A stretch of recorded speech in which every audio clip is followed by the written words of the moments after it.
A 747 plummets towards the Pacific Ocean. People just popped up like popcorn.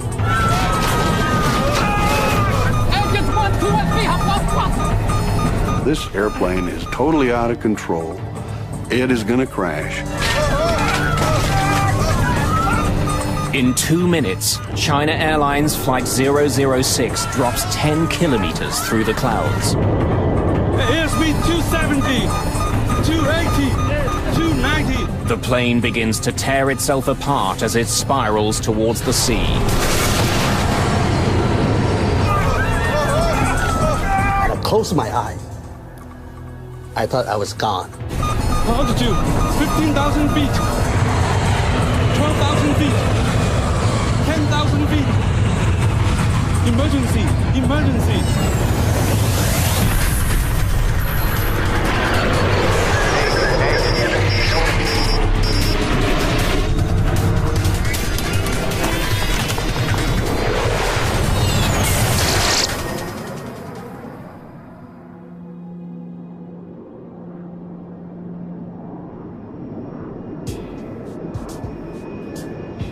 February the 19th, 1985. A China Airlines flight cruises across the Pacific to Los Angeles. At 12,000 meters, it's racing towards the dawn. For the passengers and crew on board, it's past midnight. A two-man relief crew is in charge of the plane as it sails above the ocean on autopilot. The main crew gets several hours off in the middle of the trip, so they're rested for the landing. But Captain Mumyun-ho is restless. Good morning, gentlemen. Even though he's not officially on duty yet, Captain Ho returns to the cockpit. Thought I'd keep you company. The captain isn't the only one up. Best friends Sexan Kanyo and Alex Knoll have something to celebrate. I feel like I'm in first class. It's Sexan's 30th birthday. I have the longest birthday because I just gained my 12 hours back. And we've been drinking champagne, celebrating 41,000 feet in the air. You know, not too many people get to do that. Bill Peacock is in first class. He's traveled all over the world for the American government. There was nothing special. It was a routine commercial flight. I had a very nice first-class seat, sat there and read some books, went to sleep.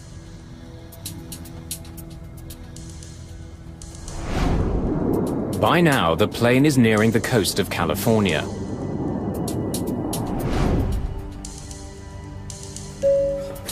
Good morning, ladies and gentlemen. We will shortly be serving you breakfast. For those of you who wish to adjust your watches, the local time in Los Angeles is now 7 a.m. Sleep well?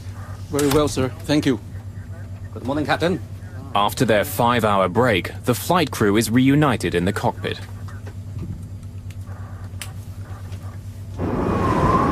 Soon after, the plane runs into some stiff winds. Ladies and gentlemen, this is your captain speaking. We're experiencing some light air turbulence. Please fasten your seatbelt. The autopilot is set to keep the plane flying at 470 kilometers an hour. But with the wind blowing hard, it's increasingly difficult to maintain the speed. For the crew, the bumpy ride suddenly gets more worrying. Engine 4 is giving us weak thrust. There's a problem with one of the engines. The flight engineer throttles up the engine, but it doesn't respond. We're losing speed. Back in economy, Sexan Kanyo has also noticed something. You notice the light in that wing isn't flashing anymore. So what? I thought there was some light blinking at the tip of the wing. Looked like a cone. But when I look back this time, I didn't see no cone. Oh, the light in that wing's still flashing. I think you had a few, buddy. Have a seat. In the cockpit, The strange situation suddenly gets much worse. Engine 4 flamed out. The fourth engine stops working completely. Take a look at engine out procedures. Work out a 3-engine cruise altitude. Yes, The Captain. problem with the fourth engine isn't a complete surprise. At the pre-flight briefing, Captain Ho was told that a repair crew had worked on engine 4 before the flight. Perhaps the engine still wasn't working properly.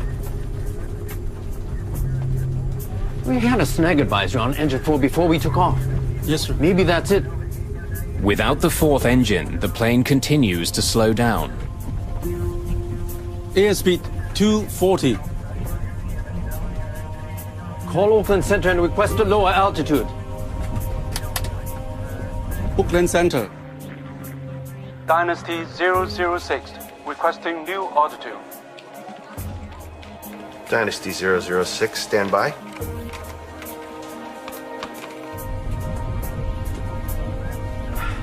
Reignite engine 4. Yes, Captain. At this altitude, there isn't much oxygen, so the chances of a successful relight are slim.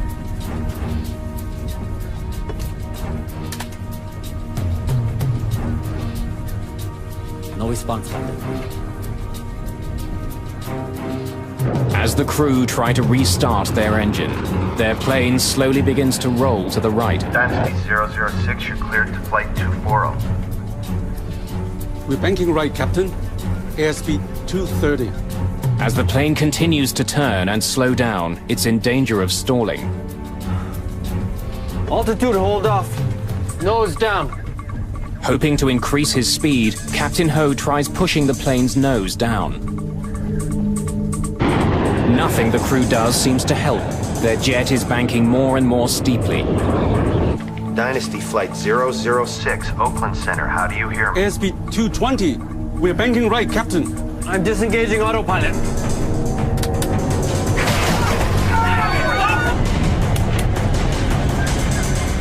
For the first time, Captain Ho takes manual control of the plane.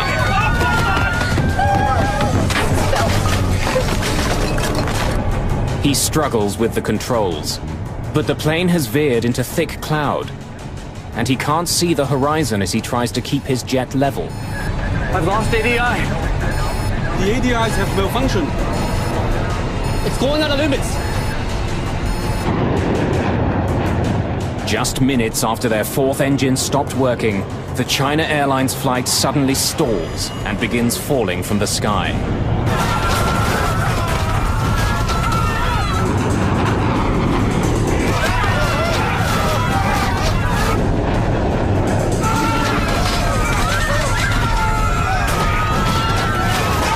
People just popped up like popcorn, hitting the cabin, and all the tray was flying.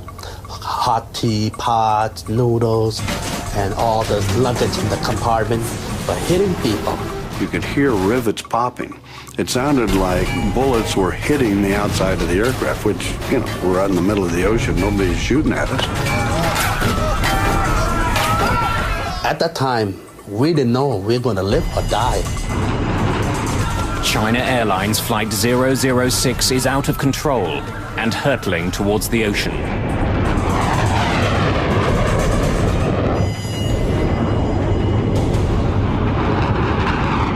A China Airlines jet is tumbling out of the sky. After losing power to one engine, the jet is spinning out of control. It's dropping fast, straight towards the Pacific Ocean.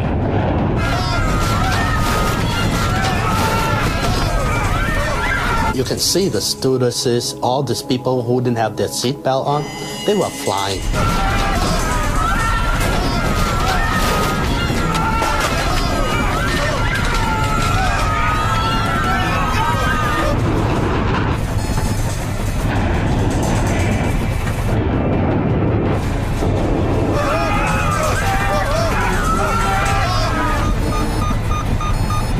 Dynasty 006, Oakland Center, how do you hear me? The crew are stunned, blindsided by their jet's bizarre behavior. Engines 1, 2, and 3 have lost thrust.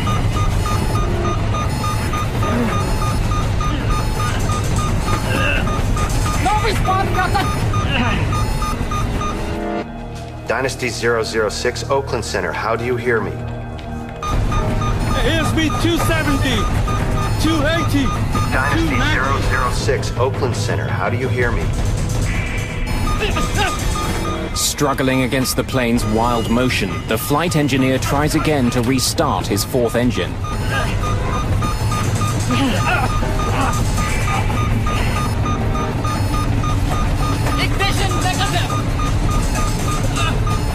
The G-forces are so powerful that the flight engineer is pinned to the control pedestal. Dynasty 006, Oakland Center, do you copy? You need to see this. In Oakland, air traffic control spots the plane's sudden descent.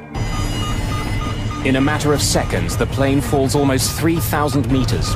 Altitude 370, 360, 350. In the cabin, the G-forces are punishing.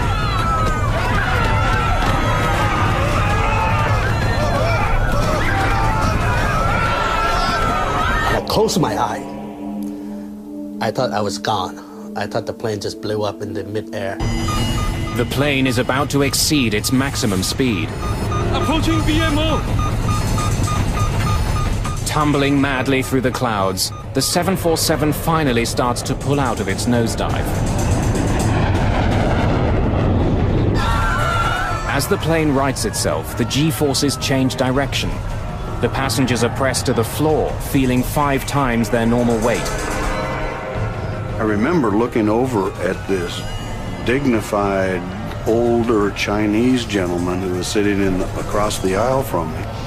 And his face was being contorted like this, like he was lying on his side in a wax museum in a fire. I mean, his face was just all contorted. As the crew struggles to regain control of the plane, it begins to slow down. Airspeed 180 knots and falling. Dynasty 006, Oakland Center, how do you read me? Airspeed 140 knots and falling. The jet is still dropping, but not as fast. This could be the crew's chance to regain control. I knew we were really in trouble because G-forces, instead of being horizontal, started moving around to the vertical. So we were being pushed down into our seats instead of sideways. As their speed continues to fall, the flight engineer reaches desperately for the engine throttles. Airspeed 80 knots and falling. But the engines don't respond. No response. The engines are flamed out. After tumbling 3,000 meters in 30 seconds, the jumbo jet plunges again into another free fall.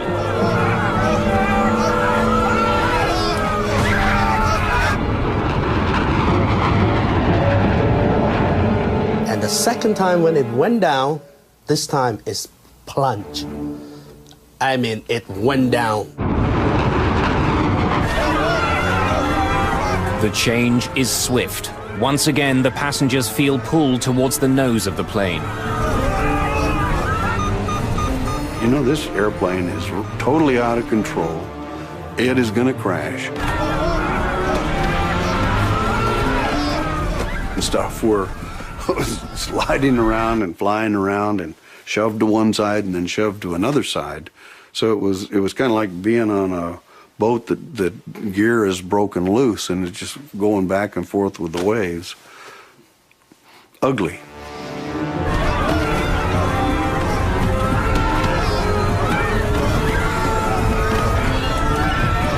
My stomach was up to my throat. You smell people urinating in their pants. I really made peace with the Lord.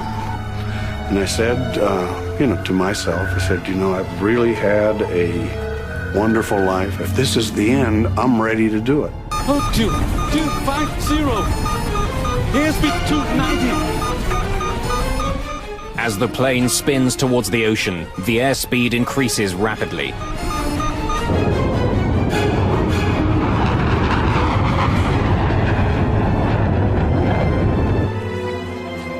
Dynasty 006. With the crews struggling to control the plane, 6 separate calls from air traffic control go unanswered. The stress of the dive tears the landing gear doors off the plane. In less than a minute, the plane drops 6 kilometers. Hold on! Let's link arms! He said, I love you, man. I told him I love you, man. And we said goodbye to our wife. And he said something about his belonging. He gave all his belonging to his wife. And that's when we just start pushing our chair back together. Altitude, 15,000 feet. With no visible horizon line, Captain Ho doesn't know which way is up. We pass BMO. Without a reference, he can't stop the plane from spinning. Emergency! Emergency!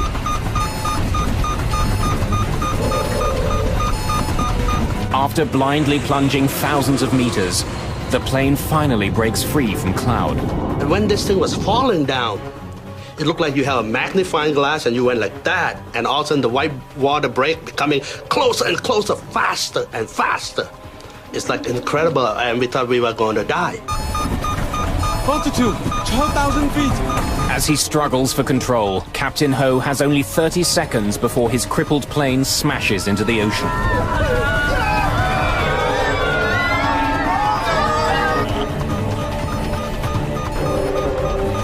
I can see the horizon. Altitude, 10,000 feet.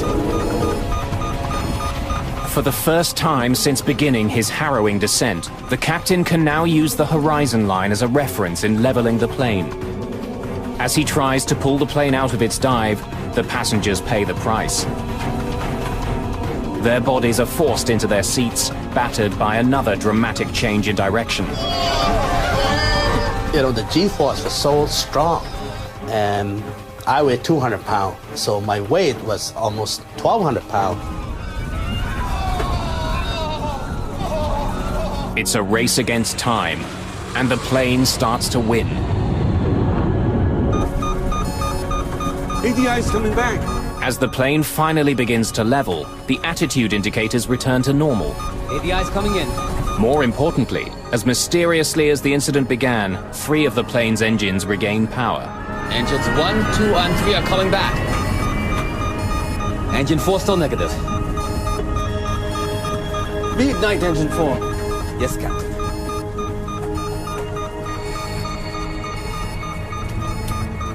Once again, the flight engineer tries to reignite the 4th engine.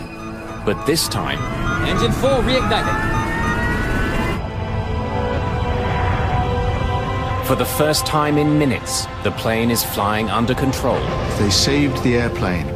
They pulled the airplane out of this acrobatic maneuver at an altitude of 9,500 feet. They popped out of the clouds at 11,000 feet, and they had the airplane in stable level flight by 9,500 feet. That was a masterpiece of flying. Ladies and gentlemen, this is the captain speaking. Is anyone hurt? Do we have a doctor on board?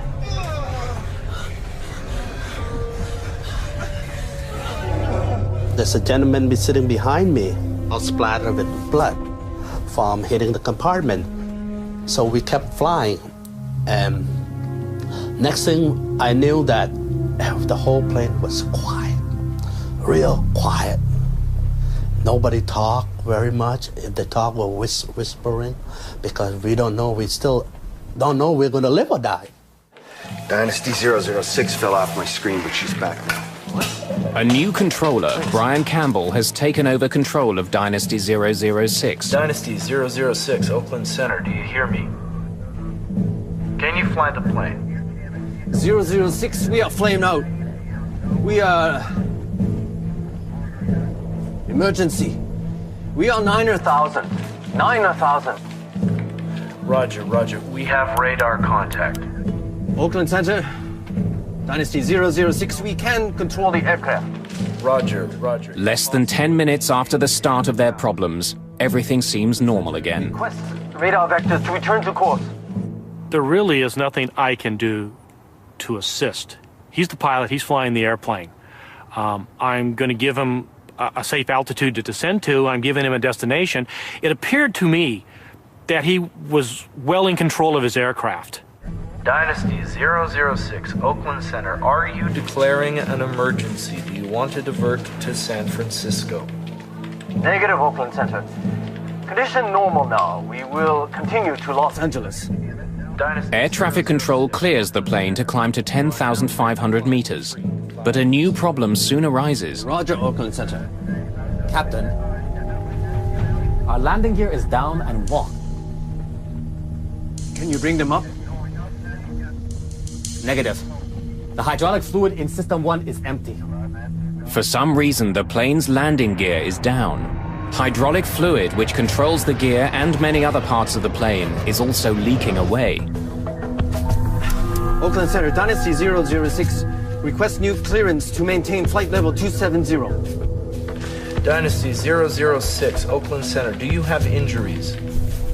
Stand by, Oakland Center. Sir, are you okay?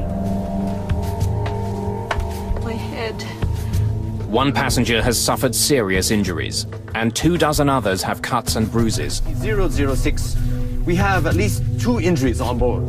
Dynasty 006, Oakland Center. Are you declaring an emergency? Do you want to divert to San Francisco? Stand by, Oakland Center.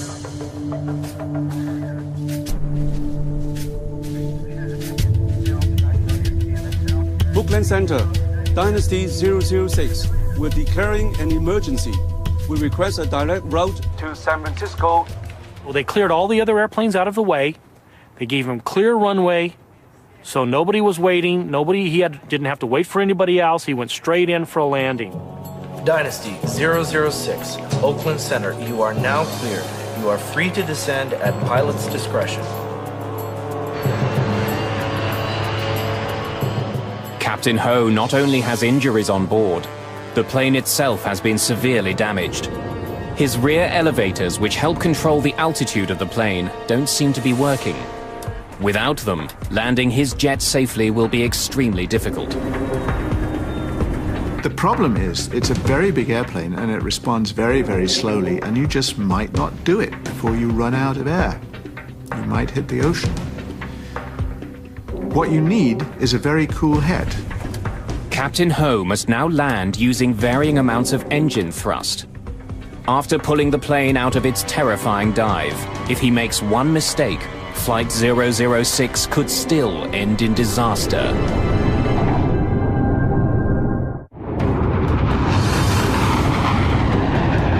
Nearing the end of a trip across the Pacific Ocean, China Airlines Flight 006 falls suddenly from the sky.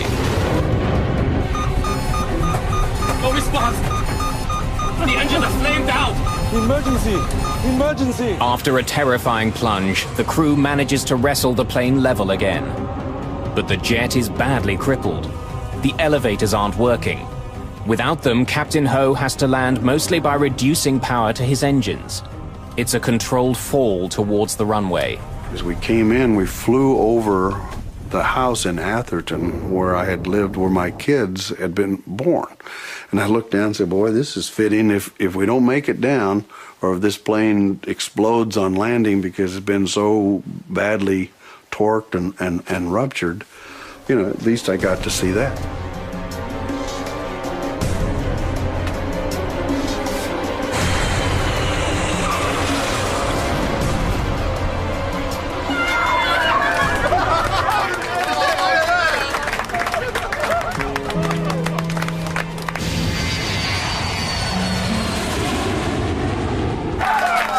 He made one of the best landings I've ever seen. I mean, it was just perfect touchdown.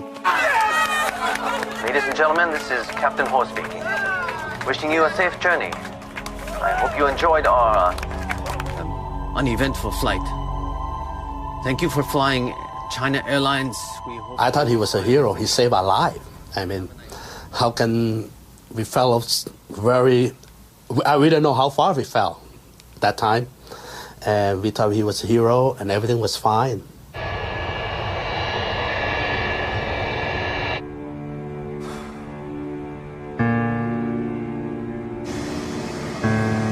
On the ground, the full extent of the damage to the plane can be seen. I saw this enormous piece of extremely complicated machinery that is much larger than most buildings, sitting there on the tarmac with bits ripped off it. Parts of the entire tailplane at the end were ripped off, as though a tornado had come through or a crane had been in and ripped pieces out of it. It was a very sobering experience. It's clear why the crew had such a hard time landing the plane. Enormous chunks of the tail are missing, either torn off by the stress of the dive or crushed when the landing gear doors broke loose.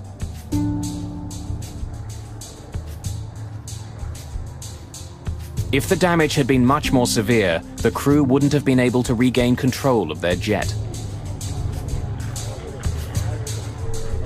24 passengers have minor injuries. Only one requires hospitalization, but is soon released. A near disaster was avoided. But what had gone wrong in the first place? The National Transportation Safety Board arrived that very day and launched their investigation.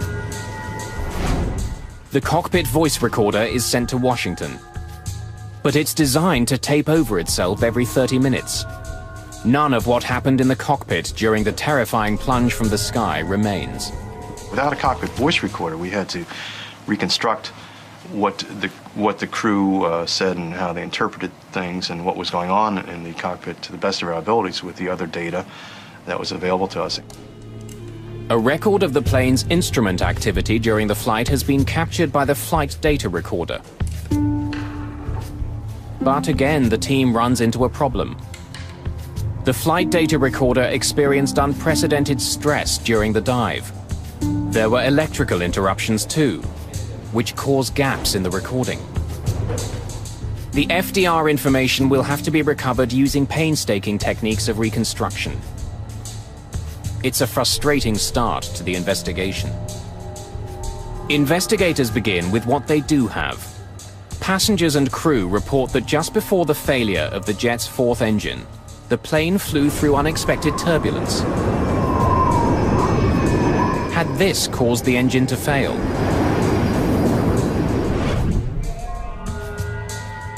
Satellite weather maps revealed that there was indeed heavy air turbulence over the Pacific.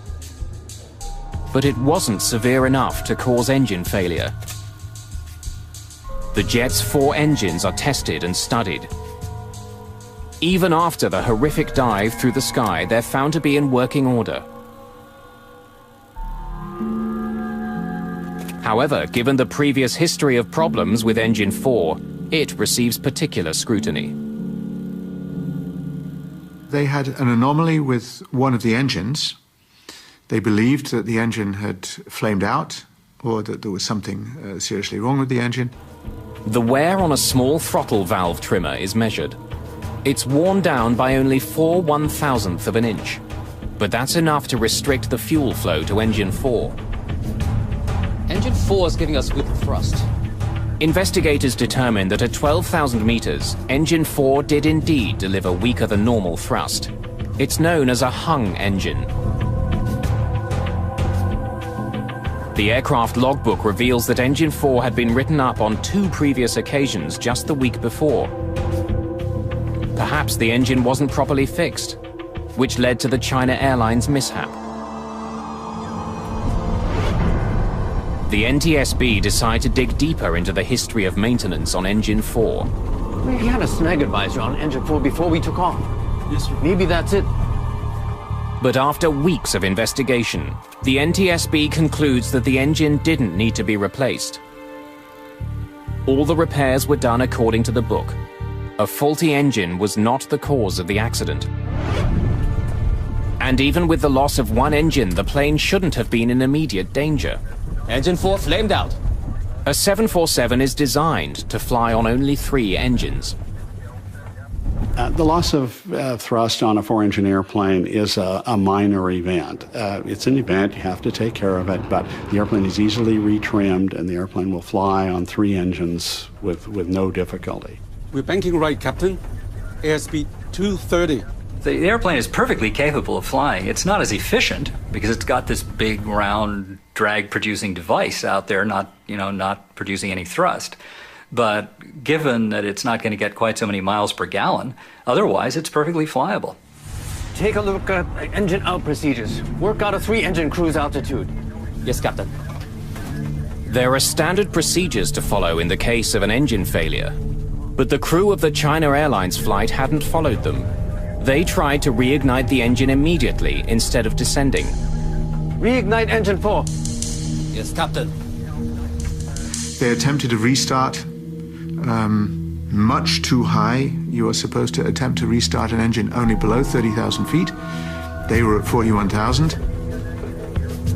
What is a little curious to me is why they didn't use the normal relight procedure. They were starting to try to relight the engine at altitude, and that would likely not relight. No response, Captain. It's a mistake, but it shouldn't have led to the plane spiraling out of control. So how had a manageable problem turned into a near disaster? I've lost ADI. The ADIs have malfunctioned. It's going out of limits. To get more information on what was happening in the cockpit, investigators interview the flight crew. I heard the captain report the ADI was lost. And then I saw the standby ADI was also going out of limits. The crew tell investigators that their ADIs, which measure how level the plane is, weren't working. They could have said, this can't possibly be right.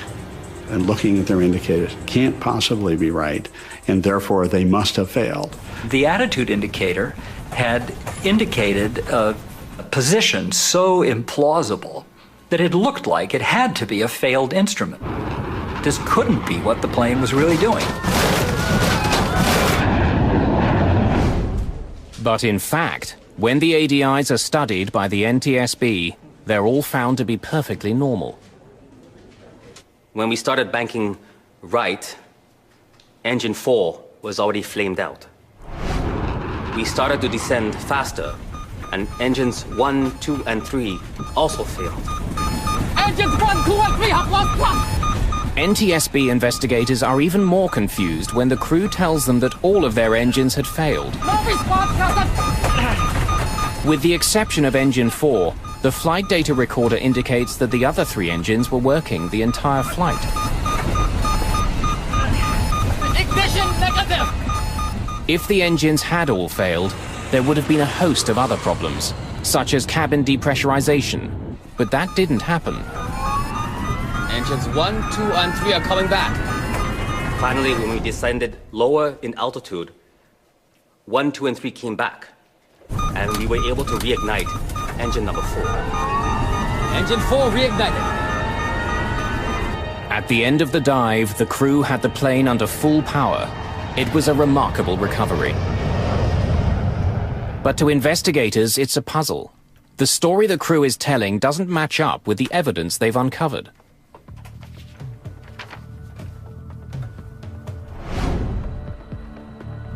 After months of investigation, the NTSB team slowly pieced together a reenactment of the plane's near catastrophe over the Pacific. It includes information from the reconstructed flight recorder, personal interviews, and the air traffic control transcript. When the work is complete, there's only one conclusion. Apart from a problem with a small valve, there was nothing wrong with the 747 before it plunged from the sky. In fact, it was the crew that made a series of fateful decisions that almost crashed the plane.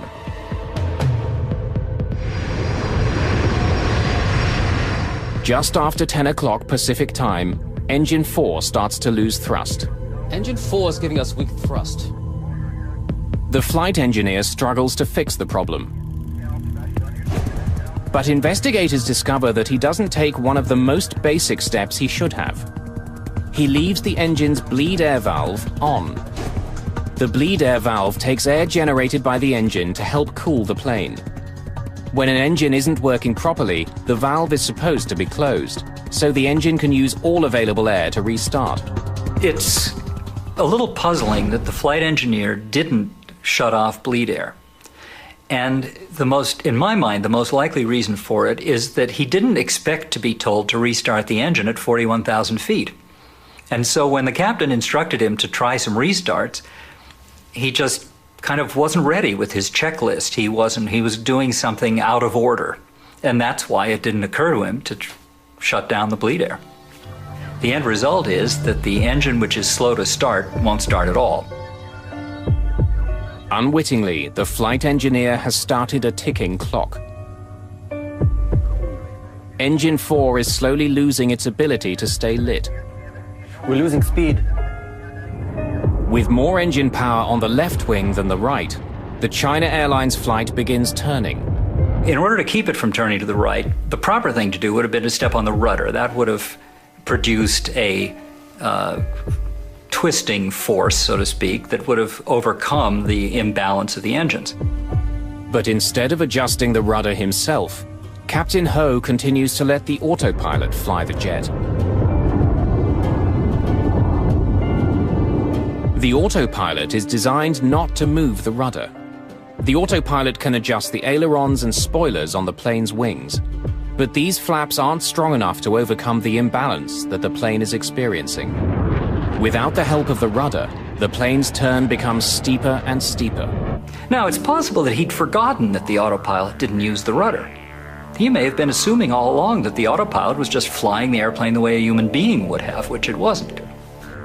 Engine 4 flamed out. Investigators discover that after losing power to his fourth engine, Captain Ho continues to leave the autopilot on. He doesn't take complete control of the plane. He doesn't adjust the plane's rudder with his left foot. Airspeed 240. He didn't use the rudder to compensate for the lack of thrust on the right outboard engine. The airplane started to lose speed, and one thing led to another, and in the end, it was really that little error of airmanship, the failure to step on that left rudder pedal, that triggered everything else. Reignite engine 4. Yes, Captain. Rather than taking control of flying the plane, Captain Ho's attention seems to be focused on his engine problem, something that his flight engineer could handle on his own. No response, Captain. It's really critical that attention be paid to flying the airplane. But it's happened over and over again in aviation that the crew gets focused on a problem with a system, in this case an engine, but it could have been a light bulb, it could have been any other malfunction. And if everybody's focused on that and nobody is flying, then they're not prepared for what's happening to the airplane. The plane enters a critical moment. It's about to flip on its side and enter a nosedive. The NTSB believes that the captain was concentrating on his airspeed indicator, but seemingly fails to notice the instrument directly beside it, his attitude indicator. This instrument would have warned him that his plane was starting to roll alarmingly to the right. They concentrated on one part of the phenomenon and lost the full picture. And as they lost the full picture, they lost apparently a very important part of any instrument flying, which is the scan. You look at all of the primary instruments, one after the other, and whatever is going on, you look at them all constantly. During the plane's nosedive, it flies through thick cloud. With no visual horizon as a reference, the flight crew must trust their instruments to level the plane. I've lost ADI. Instead, what investigators believe happened is that the crew became spatially disoriented. They decided that their instruments were failing. They simply didn't believe what they were seeing, and they thought they had lost their attitude instruments. They hadn't lost their attitude instruments. The airplane was, in fact, embarking on an aerobatic maneuver.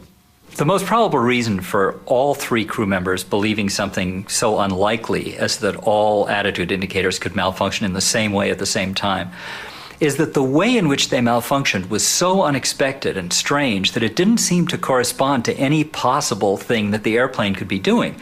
The airplane had in fact rolled over on its back and gone into a vertical dive, and that's something that Boeing 747s don't typically do. As the plane begins tumbling towards the ocean, another critical lapse in judgment occurs. The standby ADI was also going out of limits. I tried to restart. During interviews, the flight engineer told the NTSB that all 3 of the plane's working engines failed. We started to descend faster, and engines 1, 2, and 3 also failed. But the flight data recorder shows that in fact, they were still working. In the heat of the crisis, the engineer had made an enormous mistake. Engines 1, 2, and 3 have lost thrust! The investigation reveals that as the plane fell, the thrust in each engine was indeed reduced dramatically. But the cause wasn't engine trouble. The engine throttles had been lowered to idle in an attempt to slow the furious fall of the jet. It was something the engineer missed in the chaos of the dive. You can understand why the flight engineer might have been confused about this situation if he had not seen the captain pull the power to idle on the engines. He would reasonably assume that the fact that they went to idle was a problem rather than intentional. Investigators also believe that they know why the engines didn't give the crew more power when the engineer tried to throttle them up. The cold temperatures at 9,000 meters would stop them from responding quickly. No response, Captain! But in the heat of the moment, the engineer could have taken their slow response as another indication that they failed. The NTSB discovers that indeed gauges in the generator panel behind the engineer showed that the 3 engines were still firing. Ignition negative! But the gravitational force became so powerful, the engineer couldn't look back.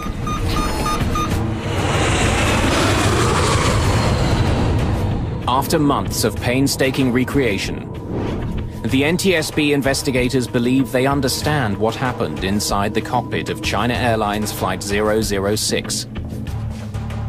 But what they don't understand is why. The crew's medical records are examined.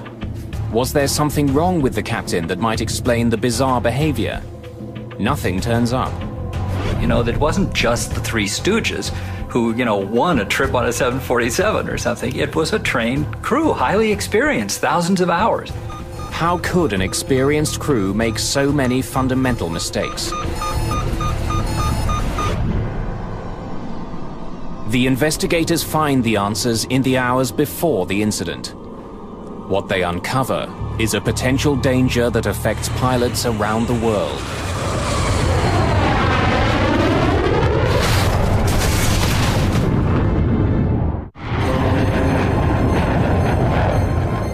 In 1985, a series of small pilot errors lead to a terrifying plunge from the sky.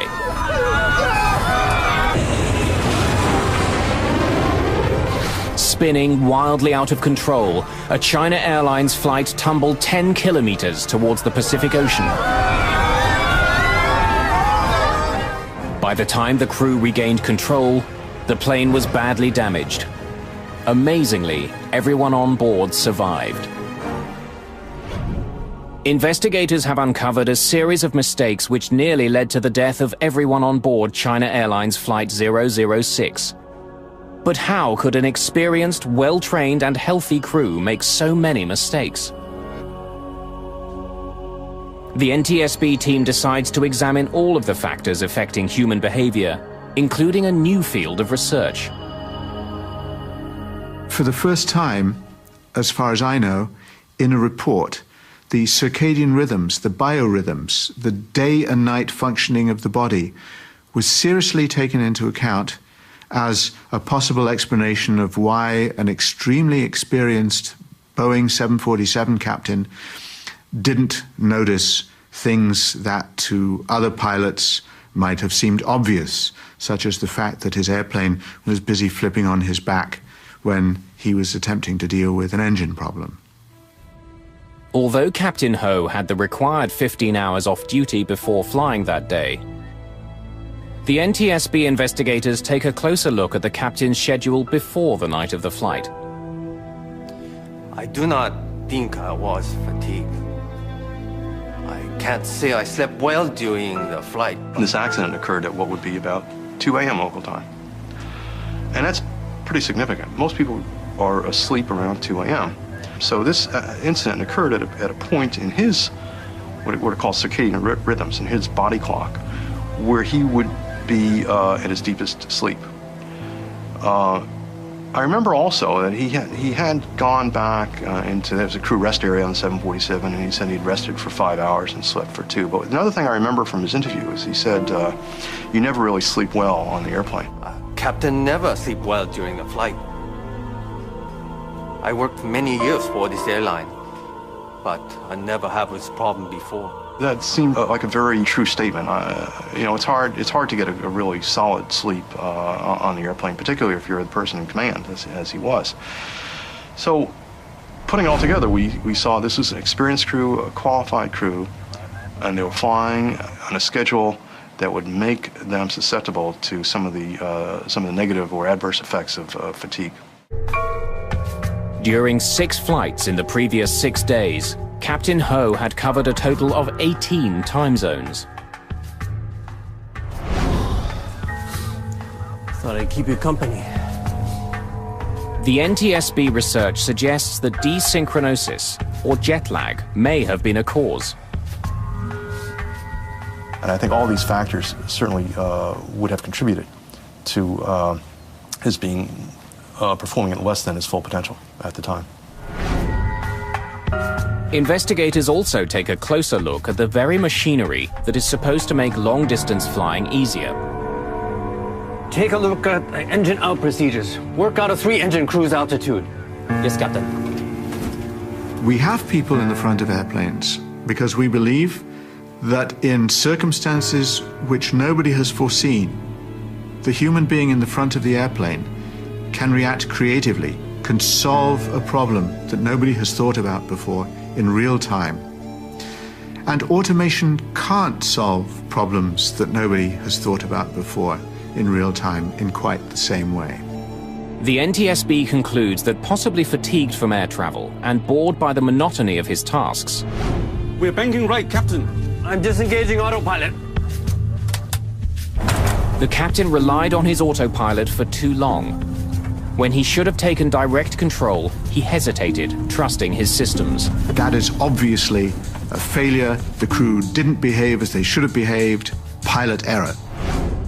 As a result of the China Airlines near mishap and other incidents around the same time, aircraft manufacturers began to rethink the design of their automated systems.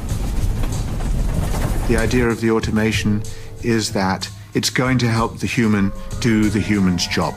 It's going to help the human take the airplane from the gate to the gate at the other end, and it's going to help along the way. Boeing makes use of this particular incident to say we still want the crew to have full authority so that they can move the controls as far as it's physically possible to move them and to manage the airplane, even if it may bend the airplane. It is better to do that than to restrict the pilot's authority and then have him guess whether or not he's in charge or the computer's in charge. Whatever mistakes the flight crew made that day, they did succeed in their ultimate task.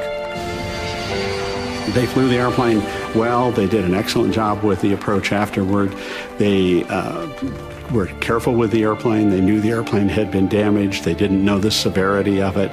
They were gentle with the maneuvering and yet tested enough to make sure that they wouldn't get themselves in further trouble as they made the approach to landing. The one big thing they did right, and one only ever needs to do one big thing, is they saved the airplane.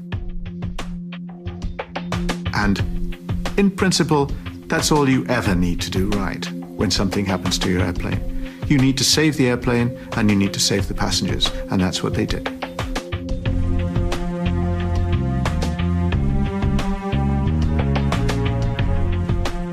How can you forget something like that? That I survived through that.